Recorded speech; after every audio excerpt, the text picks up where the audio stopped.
आया है।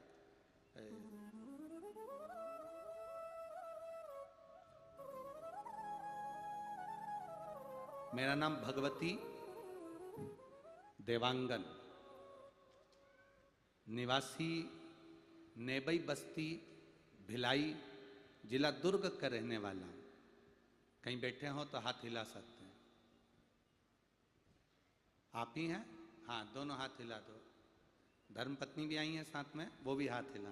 हाँ, हिला दीजिए। आपने जो कावड़ भेजी है छोटी सी, यहीं रखी होगी ना।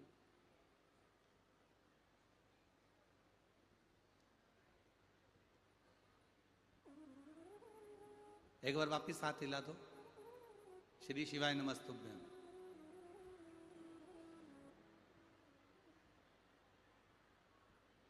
गुरुदेव,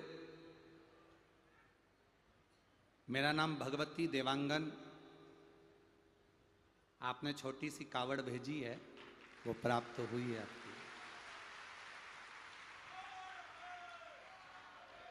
अब इस कावड़ का महत्व क्या है, क्यों इन्होंने ये कावड़ भेजी, इसका कारण क्या है, क्यों कावड़ भेजी है, ये पत्र के माध्यम से समझेंगे। शिव।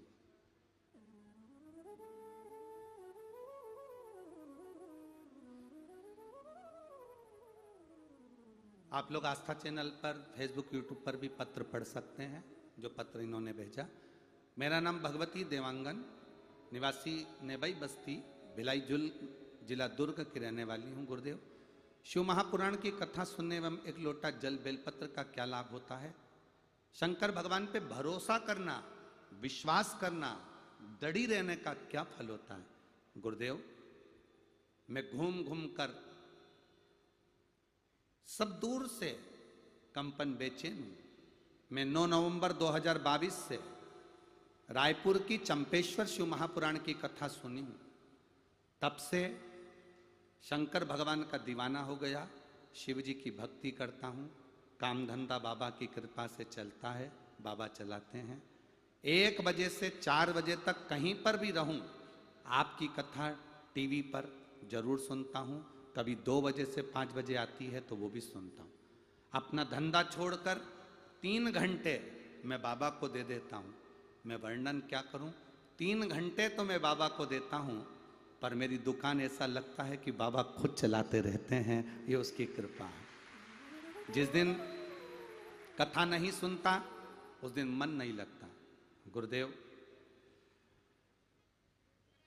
मेरे बच्चों के नौकरी के लिए मैंने बाबा से विनती करी थी, पर बाबा मेरी बात एक कथा में नहीं सुने। फिर मैंने बाबा से कहा, बाबा मैं बहुत मदिरा पीता हूं, मांस का सेवन करता हूं, आप मेरी वो बात नहीं सुने तो कम से कम मेरी मदिरा और मांस छुड़वा दीजिए। मैं बाबा को यहाँ नमन करने के लिए आया हूँ। गुरुदेव, मेरे बाबा ने 1 साल में मेरा मांस मदिरा सब छुड़वा दिया, जो छूटना मुश्किल था, सब त्याग दिया।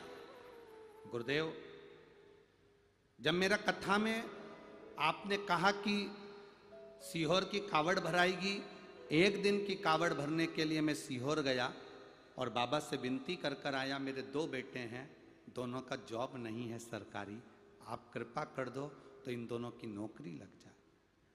मैंने कई बार बाबा से विनती करी, पर बाबा मेरी बात हो सकता है कि किसी कारण नहीं सुने। पशुपति व्रत का उपवास किया, बाबा से विनती करी, बच्चों ने एक एग्जाम दिया। पशुपति व्रत करने के बाद भी वो बच्चों का इंटरव्यू में नहीं हुआ। मेरे दोनों बच्चे कहने लगे, पापा आप झूठ बोलते हो कि सियोर वाले महाराज कहते हैं तो जरूर बाबा सुनता है। फिर भी मैंने अपने बच्चों से कहा, तुम 1 लोटा जल चढ़ाना मत छोड़ना। मेरा विश्वास कहता है वो सियोर वाला महाराज है ना, मिश्रा जी, वो कहता है ना तो बाबा सुनता जरूर है। अब की बार मैं सीहोर जा रहा हूं, 1 कावड़ चढ़ा कर आऊंगा और मेरा विश्वास कहता है कि तुम दोनों की नौकरी लगेगी। मैं चढ़ाने के लिए कावड़ सीहोर गया और बाबा की ऐसी कृपा हुई और तिल्दा नेवरा की कथा का लाभ लेकर बाबा से बस सीहोर की कावड़ चढ़ा कर आया और मेरे बेटे का बाबा की कृपा से 27 सितंबर को रायपुर के कॉलेज में, गवर्नमेंट कॉलेज में उसकी नौकरी लग गई और दूसरे की भी नौकरी बाबा की कृपा से लग गई। केवल 1.5 महीना हुआ था बाबा, और मेरे बच्चों का हाथ देवाधिदेव महादेव ने पकड़ लिया, इसलिए मैं यहाँ प्रणाम करने आया हूँ। बधाई आपको बाबू, एक बार हाथ हिला दीजिए। श्री शिवाय नमस्तुभ्यम। बैठिए। शिव तत्व इसी को कहते हैं।